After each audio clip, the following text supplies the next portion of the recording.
Okay, guys, it's part two of the Jeffersonian Republic lecture series. So I'm going to jump right in this because I don't want to spend much time. And remember, I'm going to try to limit this to 10 minutes. So we're going to start my clock here and we'll begin. Okay, Jefferson, the Alien Sedition Act, when he becomes president, the Alien Sedition Act actually expired. And Jefferson pardons those who were imprisoned under the Alien and Sedition Acts. Jefferson gets Congress to pass the Naturalization Act of 1802, and basically what this act does, it reverses that alien part of the Alien Sedition Acts, or the Alien Act, which had reversed the time for citizenship under Adams. Remember, it changed it from 5 to 14 years, so Adams reverses it back to its original from 14 years to 5 years. So he just kind of, that basically what the Naturalization Act does of 1802 reverses the one that change that Adams and the Federalist Congress had done with the Alien Act. Okay, he does repeal the excess tax. Remember that Hamiltonian tax that the farmers got really upset with, and it also leads into the Whiskey Rebellion. Um, it's great for the farmers. The farmers actually love it. It's an excess tax that they don't have to worry about. But unfortunately for the federal government, it does cost the government about $1 million a year in revenue that they were receiving. Jefferson does believe that the national debt was bad.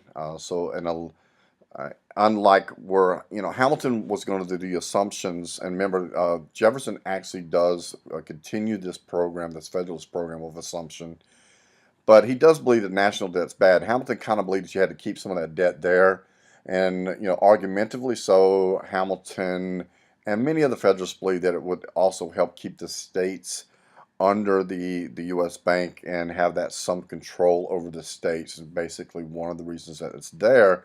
But Jefferson firmly believes that the national debt, any debt on the national side, is actually bad. So he actually really aggressively begins to try to pay this off as quickly as possible.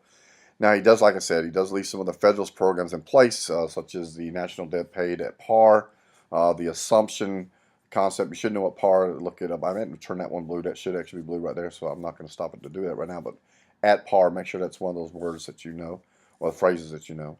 And he also keeps the Bank of the U.S., even though he's not a real giant big supporter of the Bank of the United States. It is a Federalist program, but he doesn't aggressively attack it or try to do away with it or anything else. Just kind of let it run its place. Basically, basically Jefferson showed that the defeated party would not lose all influence. Remember, when he takes office, he keeps a lot of the Federalist programs in place, keeps a lot of the Federalist people that held positions in the government. He didn't replace them with some of his supporters, which remember does anger some of his party. But by doing so, he does kind of help cement the two-party system we have today.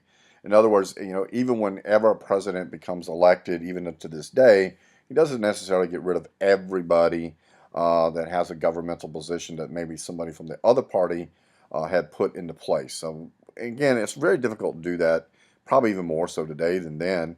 But the biggest reason is that you put somebody else new that's not familiar with the job. They've got to learn the job and everything else. And kind of it bogs down the wheels of government to some degree. Sometimes, even today, you might actually argue that, well, that's probably a pretty good thing if they were to bog it down a little bit. Okay, I'm going to try my clicker and see if that works. Okay, it does.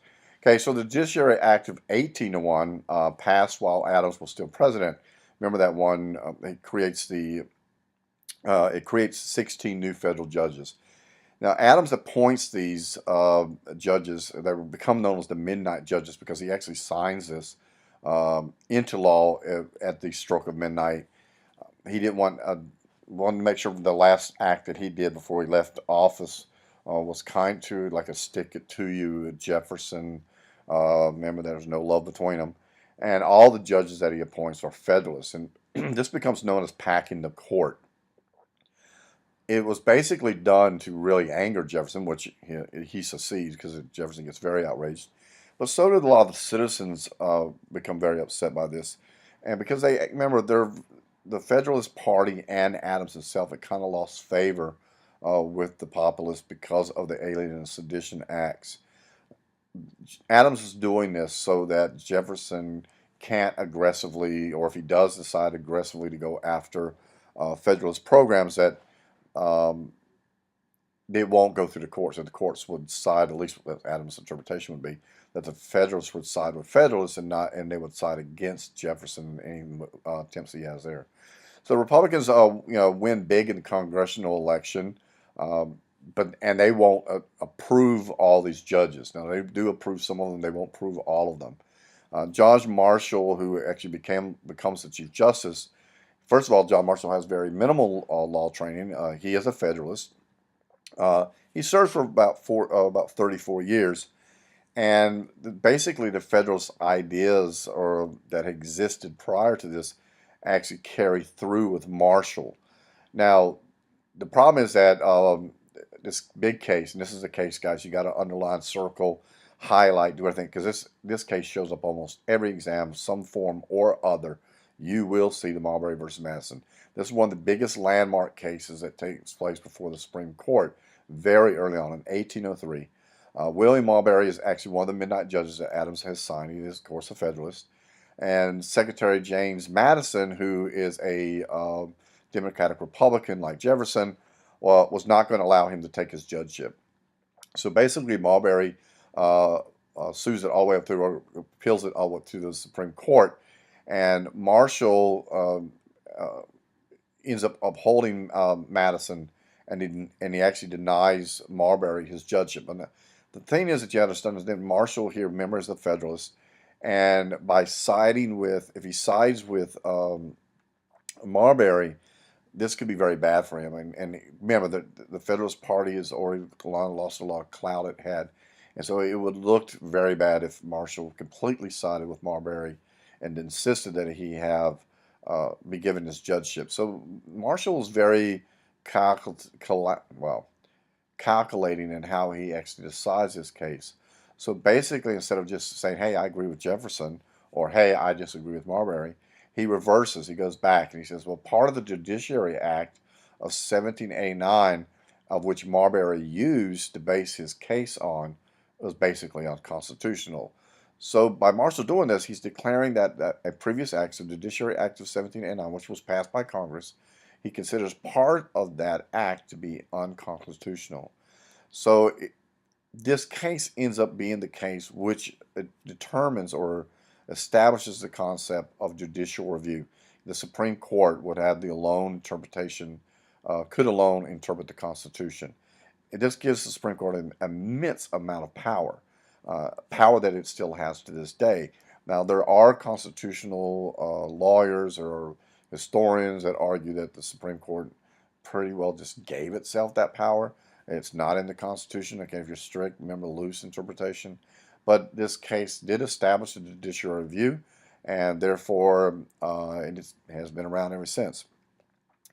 Okay, now Jefferson, reduces the military down to about 2,500 men. Remember, he's trying to reverse the concept that the Federalists had done.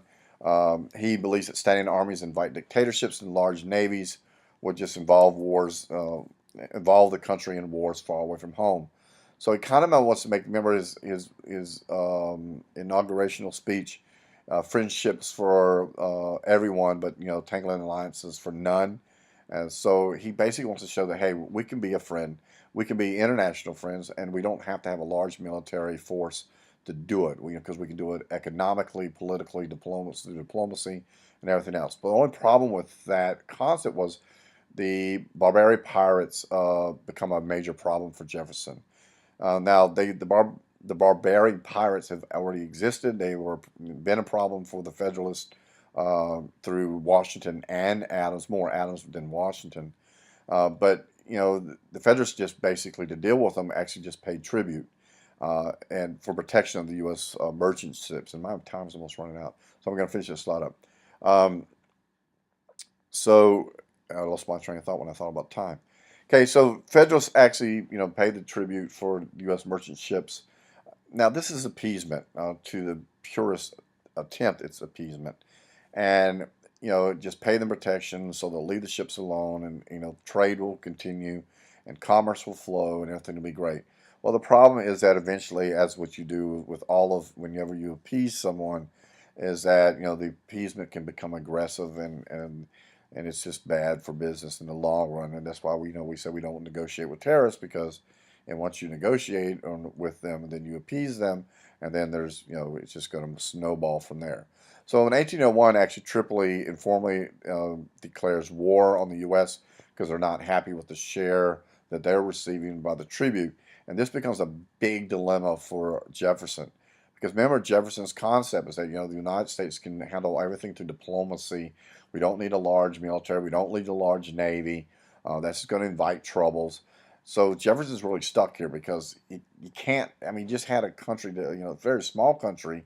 If you look here on the map, it's not that big. It's right next to Egypt, and but the reality is that they've declared war on the United States. Now, this is a declared war on the United States. The thing is, the United States doesn't turn around and officially declare war back on Tripoli, but Jefferson does kind of handle this problem a little bit later on.